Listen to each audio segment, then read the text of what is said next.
It's weekly topic time. And for the OG listeners, the people that have been here from day one, we've got one of our very first guests back on the show. It's been a long time coming. Tommy's been desperate to talk about Inter. I think now in a kind of happier mood than possibly 4 weeks ago. But it is our pleasure to announce and say we have back Uncle Sharma. Mate, how are we doing? Very, very well. Thank you for having me on, guys. Yeah, it was. I remember coming on in the beginning of your podcast, and yeah, coming back on is nice to see how you guys have grown since then. So, shouts out to you guys first of all. Very consistent and very high quality content from you guys. Cheers, Thank you, man. mate. It means a lot. Honestly, it feels honestly like a lifetime ago, right? It's like nearly knocking on 2 years now, Tommy. Can you believe it? Yeah, no, man, it's been a while, and I would start right away off the bat before we go to talk about Inter Milan specifically. How are your projects doing, Alco Sharma? For the new listeners, where can they find you? How have you been holding up? Yeah, still doing my YouTube. So if you're interested in any interrelated content or Serie A, I try to do Serie A content as well on my YouTube channel, Uncle Sharman. Yeah, the other day I hit a milestone of 3K subscribers, which was very nice to Holy hit. shit! Congrats, Yeah, I man. saw that, man. That's nice. That's nice. So yeah, just continuing to do that, and yeah, just trolling Milan fans recently on Twitter. So you find me on Twitter at @rshams. Nice. Yes, if you don't support Inter Milan, Uncle Sharma's Twitter is quite intense. I personally love it. But so, why have you been trolling AC Milan fans? Tell me, Uncle. Tell me more about this. Just probably just that little 3-0 win we had against them the other day. 2 seasons in a row now we've beat them 3-0. So the Milan is definitely black and blue. So yeah, it feels good. It feels good. And as you said, you guys were you were inviting me about maybe 3 or 4 weeks ago when things weren't looking so good. And it was Yeah, going to turn into a deep therapy session, I think, like a sad therapy session. But today, I think, was going to be a lot more positivity going around, thanks to that, especially that 3-0 win. Yeah, look, what I've learned is that I'm a very pessimistic Inter fan. And Uncle and a lot of other Inter fans that I know, they were just like, Tommaso, calm down, it's okay. But after that defeat against the Sassuolo, I was just like, we've hit rock bottom. This one cannot happen at the San Siro. We made it kind of our fortress last year with Conte. This year, we cannot allow Sassuolo to win here. So what gave you hope at that moment in the season where there was no hope for me to be found? Well, I think it was just the fact that this is still, the core of the team is still the Scudetto winning team. So the shit surely is like it can't drop off. And then there was those 2 months, if you remember, Tommy, like we were, you know, the best team in the league by a margin. We were Mhm. like outplaying teams, and visually we were better than Conte's team. Like we were still solid defensively, but we were playing even nicer football. Very So true. it was like we can't just forget how to play football, even though it did look like it. Hmm. And then at the same time, we have to remember our schedule, our fixture list was crazy. Like end of January and February, we had like big match after big match after big match. Like it was, we had the Champions League, we had Liverpool, which should have been Ajax, but it ended up being Liverpool, as we know. Very true. It was definitely like the hardest draw you could have got as well. Yeah, Like hands down, the hardest draw. and we did quite well. I think we gave a Mhm. good showing of ourselves. But of course, I think we put everything into that Liverpool match, and then we lost 2-0. And then we lost. Then we had Milan straight after, and then yeah, we lost that. We dominated the game, and then 75th minute changed, and I think that was a big mental blow, as Inzaghi admitted a few weeks after that. We're still licking our wounds from that defeat. Giroud getting those 2 goals, and then they'll continue. The big matches continued, and the players got tired.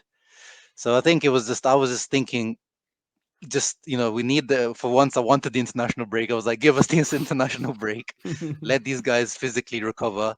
Inzaghi, I think, needed to rotate a little bit more, which he started to do now. And I think now, yeah, we can see the team looks a lot more fresher, and mentally I think we've recovered. So that's what my hope was, and it's worked out. And Correa coming back from injury, I think people underrated his him missing from the team a lot as well. So do you think we kind of mentioned it before in the previous part of the pod? I remember everybody who's watching on YouTube, you can actually find the link to the full episode right below. And if you're listening on the pod and you want to look at our beautiful faces, just look for our channel on YouTube. But we were just discussing the fact that maybe this Coppa Italia semi-final derby was a decisive factor in another competition, which is Serie A. Do you think this is the morale boost that we needed? What I said is that besides everything else, what I loved the most of this game was the attitude that Inter walked on the pitch with. What are your takeaways from these 90 minutes of football? Yeah, I think we had to beat them, the fact because it was the fourth derby this season, and we had this season we haven't beaten them because last like 4 or 5 years we've been dominating the derby, but this year it hasn't been that good. So it was good to actually finally get that win over them, and a convincing win. And as you said, I think just as their win against us in the league kind of threw us off for like a whole month afterwards, I think this defeat for them could be like a big killer in their Scudetto run in the coming weeks and give us that mental boost going into it. And I think it just shows, we know, I think as Interisti, like we know that we are better than them on paper, and then in the derbies we've seen that we've played better than them in most of them, and we just haven't got the result. So this one was like the moment that it just convinces you, yes, we're the better team, we've got better players, better performance, and we should be the deserving Scudetto winners by the end of the season. So I hope, yeah, that's how it works out by the end of it. Knocking on all the wood I can find around me. Well, I think it also says a lot that despite the fact that you went through that rough patch, like with the form and like a really rough run of games, that they didn't run away from it, like, or they didn't run away with it. You're still in with a shout. And I think that says a lot about the fact that the character of the team and the teams around you. Like, are you surprised that you're still in it despite that run of form? And do you think it says a lot about the league? Yeah, 100%, bro. Like I think this season is gonna be, obviously I'm gonna be happy if Inter win, of course, but whoever wins it, I think is gonna be the team that was the least bad. Yeah. Because everyone's just been dropping. Like at one point there was Napoli, they were top, they were unbeaten at the beginning of the season, and then just dropped off. Inter, as I said, we went on an amazing run, then we dropped off. Milan in this period could have, if they got their shit together, could have run away with it. They could have, been clear, but no one. At one point, it seemed like no one wanted to win it. So I am surprised that we're still right there, and we still got that game in hand against Bologna. That finally, we're going to get to play next week.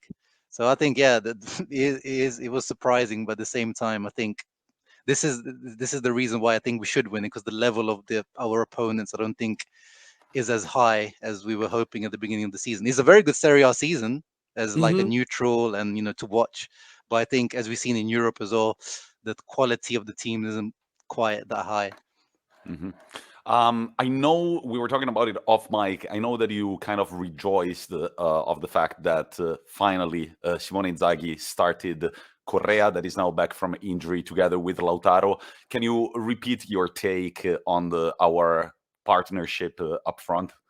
Yeah, partnership in the inverted quotes, because those two, I don't know, like, do they even speak to each other, or do they, like, I don't know, they just go on the pitch and just hope? Like, I just feel like they have, especially when we came from a Lukaku Lautaro partnership, Tommy, you know how good that partnership was for 2 years, and they seem to have this kind of brainwave partnership where they just know where each other is without even talking. And then Dzeko Lautaro is just complete opposite. They just no understanding, no chemistry. And I think and the fan base is split over the two. A lot of people blame. They say Dzeko is the one that steals the limelight or tries to do too much, so it's not Lautaro's fault. And then there's the other fault of the part of the fan base that says it's Lautaro's fault. He should be able to support Dzeko better. And I think both sides are right, to be honest. But I just think they don't belong together, and that's why, as I said, Correa coming back, he's that glue. And the stats show it. It's all coincidence that Inter, when he starts, they have 10 out of 10 wins when Correa started this season. And he's not like a world-class player. He's not, and I don't think he's ever going to be. He's 27 years old. He is what he is, but he's just adds that little bit of technical ability. He's able to drop in deep and take people 1v1, which no one in this Inter team can do. he just adds something a little bit different to the team. And I hope he stays fit. Fingers crossed he stays fit this till the end of the season, because that's been the problem with Correa. He's just been very injury prone this season, unfortunately. Well, I think, and I feel like that's kind of the wider problem throughout his career, right? Is that he does miss large parts of games. But I feel like going back to the Liverpool game, there was moments when you really could have done with him, when you saw Martinez going up against Van Dijk or Dzeko just running out of ideas, and they were looking for each other. And you're like, you need that person who's just able to take the responsibility, get those extra yards, and get the ball in the box. Personally, I really, really hope he does well, because I made an awful trade in Fantacalcio on the face of it, Deulofeu for Correa. So I'm really hoping Correa. I know, man. I don't know what I was thinking. So I'm really hoping Correa comes in the second half of the season. I have seen a lot of I think the word's propaganda on Twitter. I've got a lot of time for it. Look, and I think that Correa coming back is coming at a pretty good moment of the season where we're witnessing. He's still an Inter favorite, but we're witnessing an Hakan Çalhanoğlu drop of form. What do you think has happened there? Because a lot of Inter fans, well, of course, they kind of love the move still from AC Milan and Inter Milan. And I'm the first in line. When he left the pitch the other day at the stadium, everybody was singing Hakan, Hakan, Hakan, just like clapping their hands. But what is your take on Çalhanoğlu? The overall contribution he's given this season, do you think he's still got something in him to end the season strong and possibly score a few important goals more? Yeah. I think with people, people try to focus too much on his goal contributions and things like that, which I think he's top 3 in terms of goals and assists contribution in the team this season, after Dzeko and Lautaro, which is quite, if you told that to me when we signed him at the beginning of the season, I would have laughed in your face. But yeah, I think, if he the derby, he wasn't good the other day against Milan. I think he was trying maybe too hard. But I think I've been impressed with what he does off the ball as well now. Like, he's become a complete midfielder, which I wasn't expecting from him. Like, he puts in a lot of like good tackles, and he goes in for the 50-50s and battles really well. Like, even if he doesn't play too well, we know that obviously he's a drop off in terms of quality compared to Eriksen. But I think he's done quite well. I don't even think that drop off that people are talking about has been that bad to me, in my honest opinion. I think he's going to be, still an important factor to play in the coming games. Let's take a look at so of course the Coppa Italia final is going to be against Juventus on May 18th, I believe. I'm going to double check right now. Well, yes, it's always Juventus. It's a final. It gets a bit nerve-wracking whenever this approaches. But at the same time, I was telling Rory, Inter could have a saying in a 0-title season for Juventus. So I guess that's the exciting bit. How do you feel about this final? Yeah, I mean, it's we played Milan 4 times this season. Now we're going to play Juve 4 times this season. I'm sick of these big matches now, and my heart can only take so much. But it's Juve, to me, on the 11th of May, by the way. Sorry, continue. Oh, that's quite soon, than I thought. Yeah. That's 3 really weeks. That's really, really soon. I don't know about you, Sean, but I think like the last Juve game was absolutely terrible by all intents. Like, as a game of football, it was an absolute aberration. Obviously, Inter got the result, and that's kind of all that matters. But do you think we should expect something different? Because I think Allegri is going to go into overdrive with this like cynical ball in a final, right? Yeah. I mean, we beat them at their own game, like in that game, because we had like 35% possession, and we just sat back at 2 shots on target. But I think it's going to be more of the same, to be honest. That's why I'm not really looking forward to it. I think it's going to be another just awful game for the neutrals. I mean, it was good to watch in terms of there was a lot of tackles going in, a lot of arguing, talking points. A lot of talking points. And a lot of fouls. It barely looked like football. But are you optimistic? So going into this final? Yeah. I think weirdly, like Inzaghi, even from his Lazio days, he seems to have a really good record against Juve and Allegri, and he's showing that this season. I mean, we beat them already in the Super Cup final.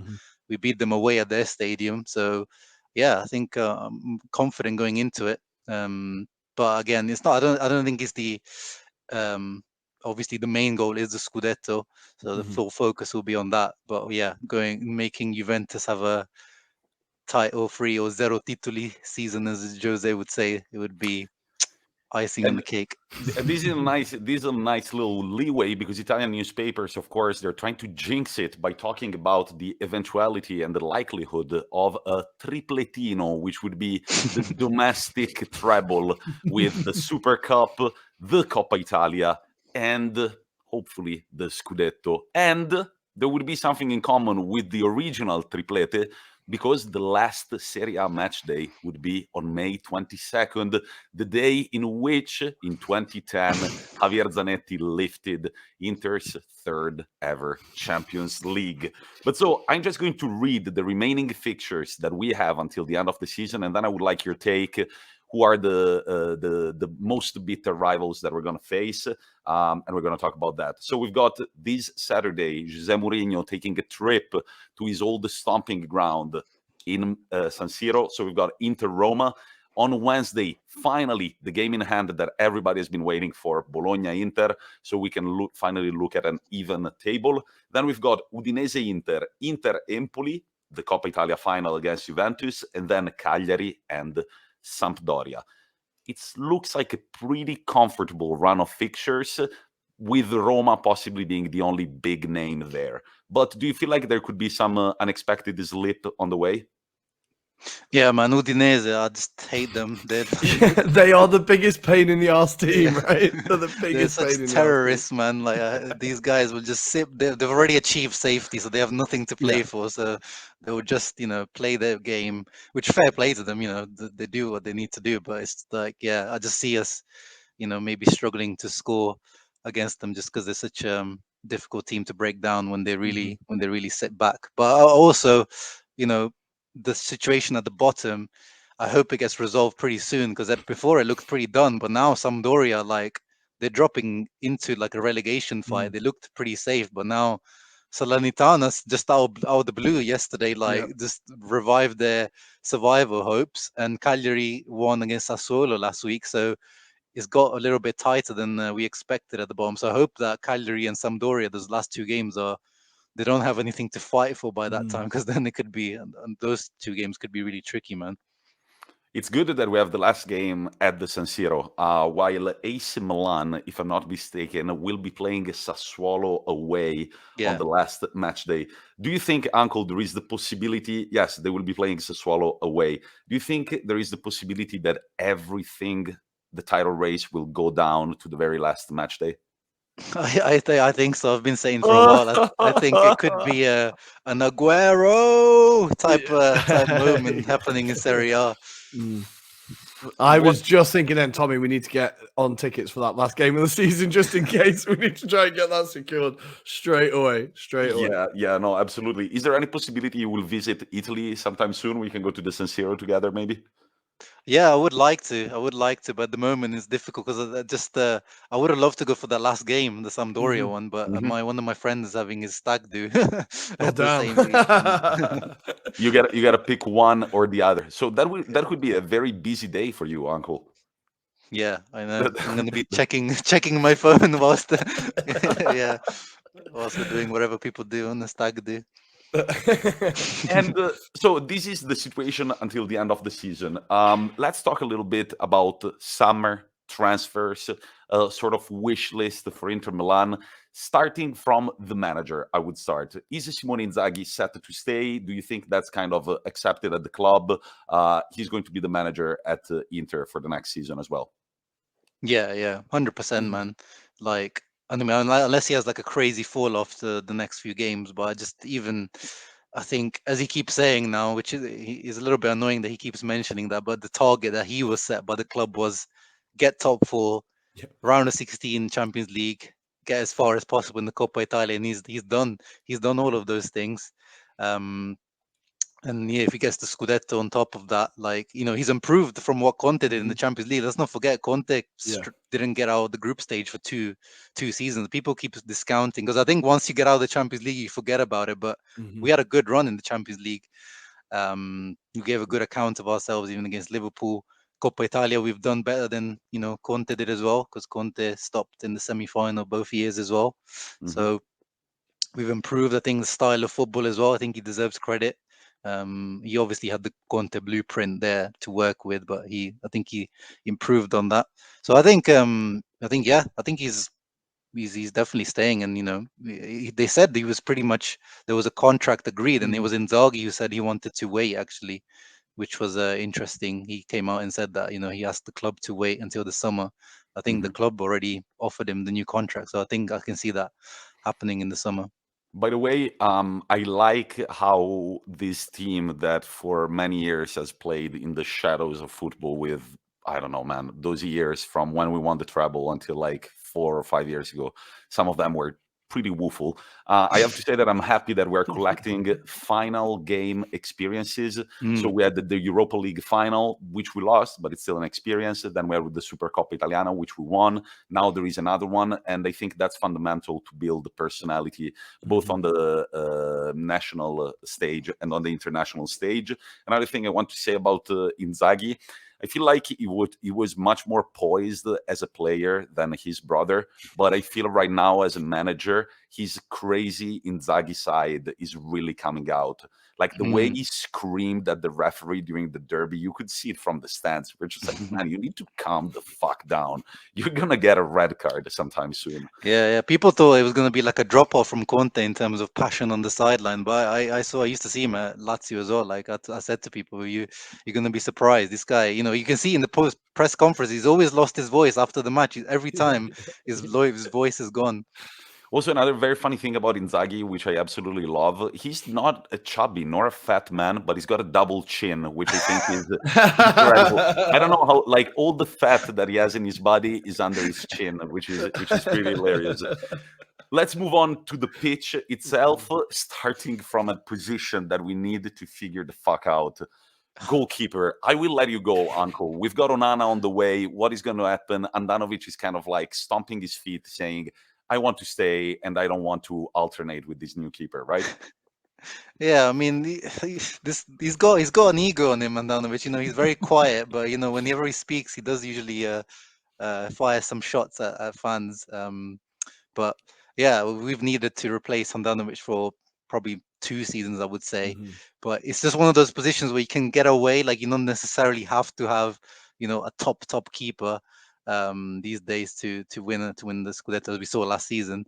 And he still comes out with good saves here and there. There's no denying that he's still a decent keeper when at some points. It's just that we know that, his command of his box and his decision making and his reflexes now are just pretty poor. So Onana, I think free transfer, that was a really good opportunity that I think we needed to take advantage of. But at the same time, if you've seen the AFCON and if you're seeing the clips that I'm seeing from Ajax the last few weeks when he's been starting again, I was expecting him to be rusty, because let's not forget he's been out for over a year because of that ban that he had.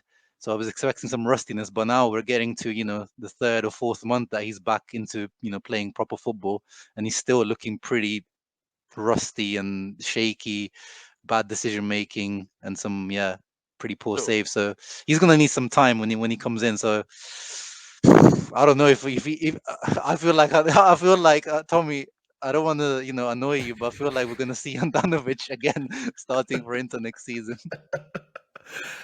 There was one thing about him that impressed me, and I think it was you that shared it on your Twitter, the interview he had after one of the games where he was just crazy frank and open and was like, look, I've been out of the game for a year. Like, I'm not where I need to be. Like, I know I need to improve. I think that's one thing where I'm like, well, at least we talked about it at the beginning of this episode about how certain players aren't able to do that and aren't able to admit that they've been in bad form. Was that Maguire? And I thought at least there's that, right? He knows that he's not where he needs to be. Did you just say the word Maguire? Yeah, I'm guessing you guys were talking about Maguire. You guessed it. You absolutely guessed it. There you go. But yeah, so I think at least he's got that, right? At least he's got that. But imagine if their mindset is not there, what is a goalkeeping rivalry going to create? Like, you don't know if your spot is secured or not. You have to fight in training with the other guy. Guys, this is an appeal to Inter Milan. Figure that out, because one thing that I've always loved about this team is that we've always had world-class goalkeepers, and that position was always sorted. I have mad respect for Andanovic, because in those years that I was a season ticket holder for Inter Milan, I've seen some lineups, man, the Bilal, the Schelottos, and all that. And Andanovic was the one keeping the ship afloat all the time. So mad respect for that guy. I've almost felt bad for him because I was like, this guy would deserve so much more than what he's getting. He got the title, and right now I would like the acceptance from himself to be like, maybe I'm done. Maybe I should move on. Maybe I should go fishing. I can see him fishing on some lake or something. Just do some activities with your family. But let's move on to the defense. Is there any name in defense that you would let go if a proper offer was to come? Yeah, you know the answer, man. Is the De Vrij. Again, he's not even a disrespect to him or anything, because he's still, as he showed, the other day in the derby. I think he's been a little bit over criticized this season, but he's 29. I think he's gonna be 30. He's on his last year of his contract the next season, so I think it's time to cash in now if it's possible. And I think some Premier League team should go for him. I think he's could be a good quality addition for not much, not very expensive. So I wouldn't be surprised if Conte comes in for De Vrij, to be honest. Yeah, I would be that's a good quite shout. annoyed to see him arrive at Tottenham, to be honest. I'd be like, oh, damn, they really are getting their shit together. Him and Romero could do really well together, I'll be honest. Wow, that would be an interesting move from Serie A to the Premier League. What about midfield? What are our priorities? Are there any names you would let go? Any names that you've kind of set your eyes on? I think we need absolutely somebody to substitute what Brozovic does whenever that guy takes a breath off the pitch. Yeah, again, like the Handanovic, I think we've needed a vice Brozovic for 2 seasons as well. Like the guy they always play he almost unless he gets injured or suspended, he plays every single minute. So I think if we are going to have to cut down on wages and have a little bit of a difficult summer in terms of incomings, I don't know why we shouldn't give the opportunity to Lucien Agume, the youngster who's on loan out at Brest in Ligue 1. I've heard that he's done quite well. He starts pretty much every single match for them.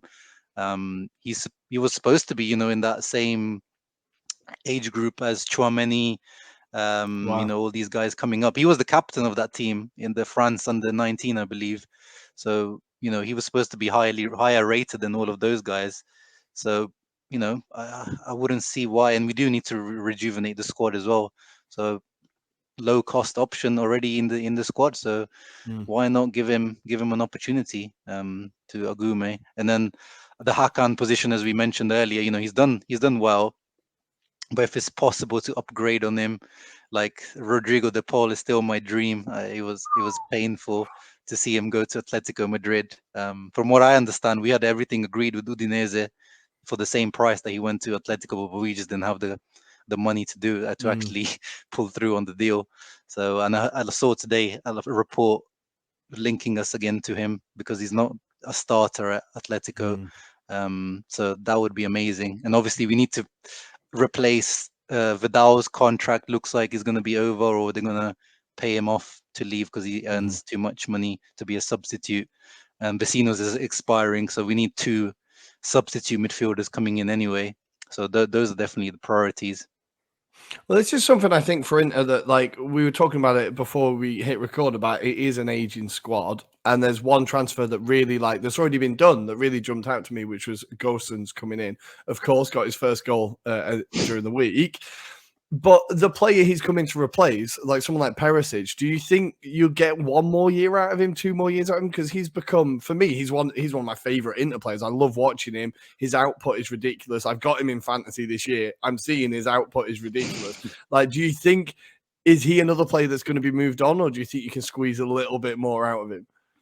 Yeah. He's like kind of that. He looks like one of those obsessed footballers who's just gonna drag his career out because he's just he's ripped. He's like takes care of himself. You can see he's like obsessed with, like, he's got his own personal coach as well on Instagram. Okay. He's always posting about, and he's still 33 years of age. Like, he's the amount of sprints he does. Like this position, like usually people that perform better as they get older, is the center mids, center backs. strikers maybe, but wingers or like wing Yeah. backs usually Wing backs don't. is such an intense role as well. It's Yeah. such an intense role. Yeah. So yeah, it's a shame for Gostens that he's coming into. This guy's an absolute machine.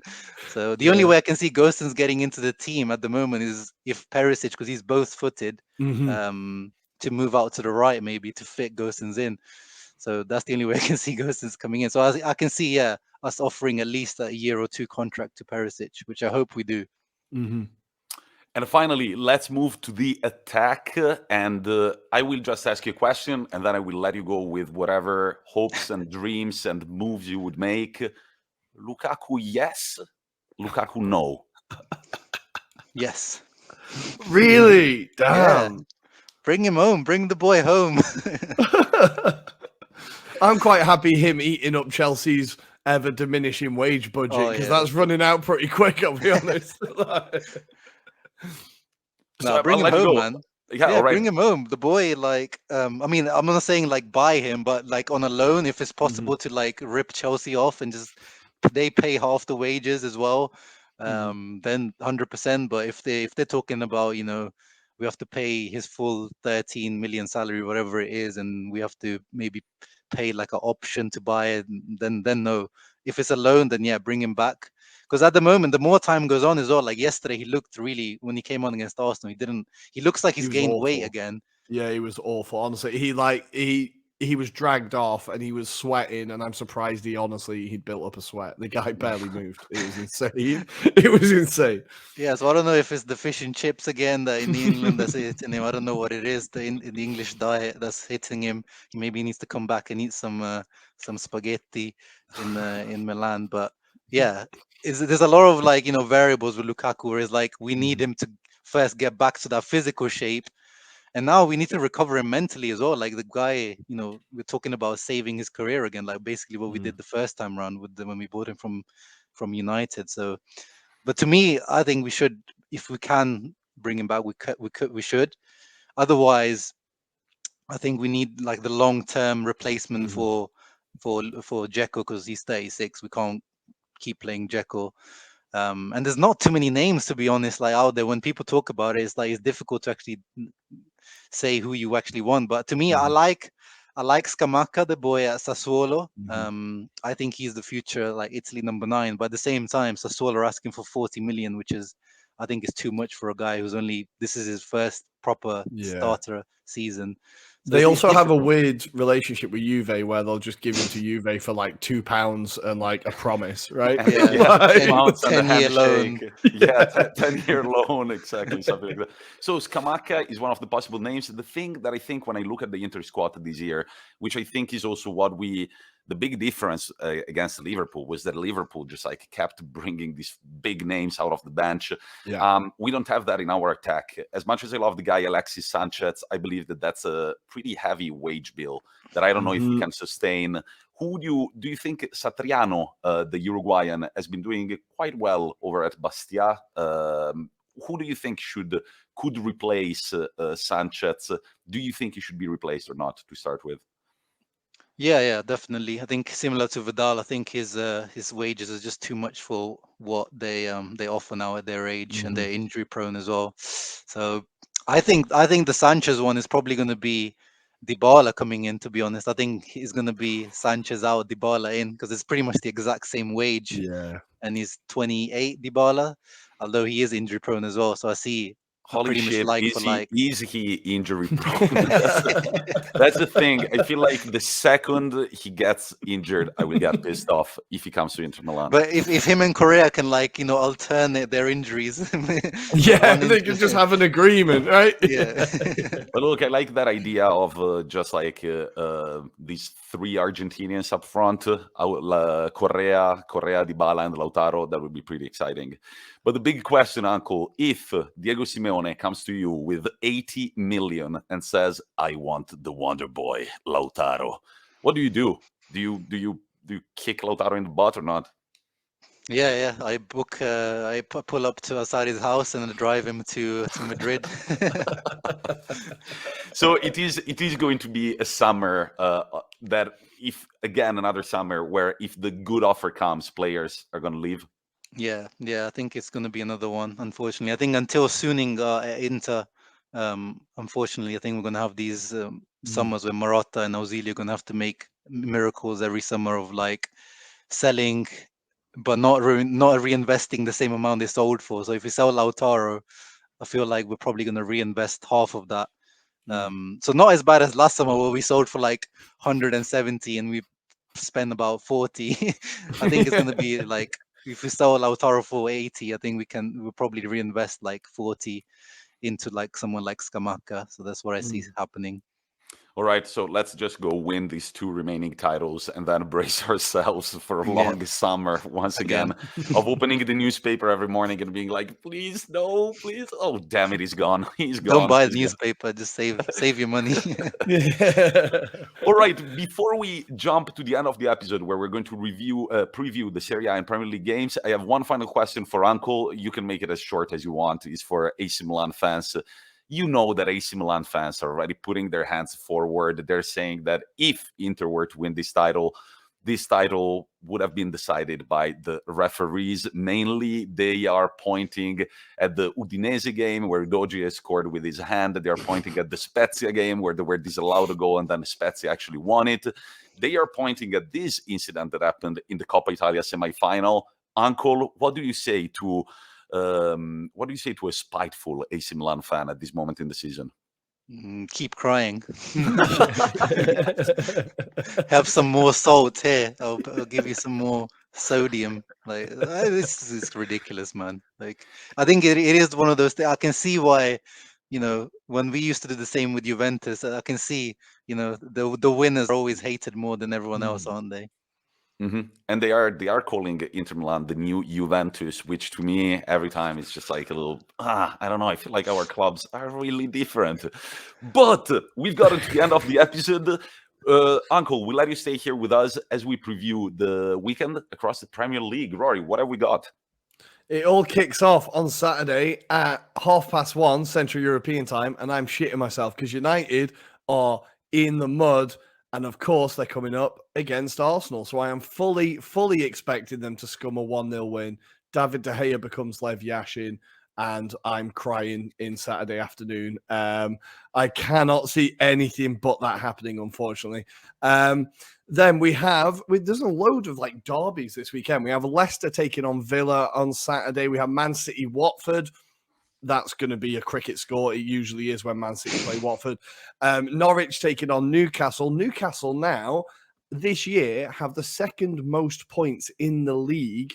Only Liverpool have collected more. Eddie Howe properly turning them round with all that blood money. Then we've got Brentford taking on Tottenham and Burnley. Oh, no, that's on Sunday. So the last game on Saturday is Brentford taking on Tottenham. Really hoping Brentford gets something there. On Sunday, we've got Burnley taking or hosting Wolves.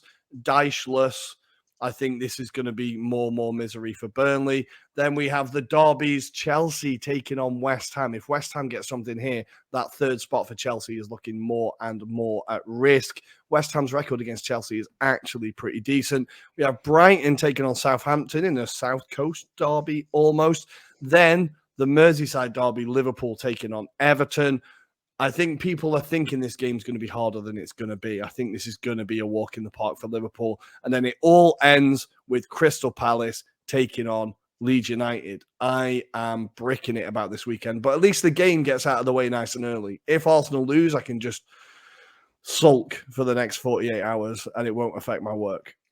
In Serie A, it all kicks off on Saturday afternoon at 3 p.m. with 2 games. Torino-Spezia, both teams are on the beach. Spezia not quite, yes, maybe a few more points, and they should be officially on the beach sunbathing. Venezia, instead, are struggling again. They're going to take on Atalanta, who are in poor forms, but they've been doing much better on the road than at home this season. At 6 p.m., it's the Jose Mourinho derby as Roma, the Giallorossi, travel all the way to the San Siro to see who is the better side. We will see one of the bigger obstacles for Inter Milan from here to the final match day. And then at 8:45 on Saturday, we've got Hellas Verona against the Sampdoria, who as Uncle Sharma said, are kind of struggling at the moment, and Hellas Verona are a very good team. We've got then on Sunday, Salernitana, Fiorentina. Fiorentina, they've been doing really well recently. They've even defeated Naples on the road. However, Salernitana, they've won for the first time this season 2 consecutive games. Now it's looking like safety could be possible. Their manager, Davide Nicola, has said that if they were to make it, he would walk all the way from Salerno to Rome to meet the Pope. I looked it up. That's 274 kilometers, a 57-hour walk. He's already done something similar when he escaped the relegation with Turin. Good luck, Davide. At 3 p.m. on Sunday, we've got 2 games, Bologna-Udinese and Empoli-Napoli. Napoli are looking like they're out of the title race for now, but Inter and Milan have big games.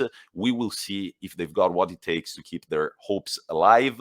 Genoa-Cagliari, big relegation battle at the 6 p.m. And at 8:45, another Rome versus Milan derby, as we've got Lazio AC Milan over at the Stadio Olimpico in Rome. And the Serie A all wraps up on Monday night at 8:45 with Sassuolo Juventus. Uncle, anything to say about this Serie A match day? Yeah, no, there's a lot of things going to be decided, I think. So just looking forward to it for sure. I think the Inter Roma game is going to be spicy for sure with Mourinho. We beat them twice this season, so I'm sure Mourinho is going to be looking to get one over us at least this season. So, yeah, we kind of spanked them both times. So yeah. I think Mourinho is going to create something. Roma's defense have been very good recently. But Uncle, it's been a pleasure to have you on. Thank you very much for agreeing to come here. I'm going to say goodbye to you now and thank you before Rory sends us off with our customary quote.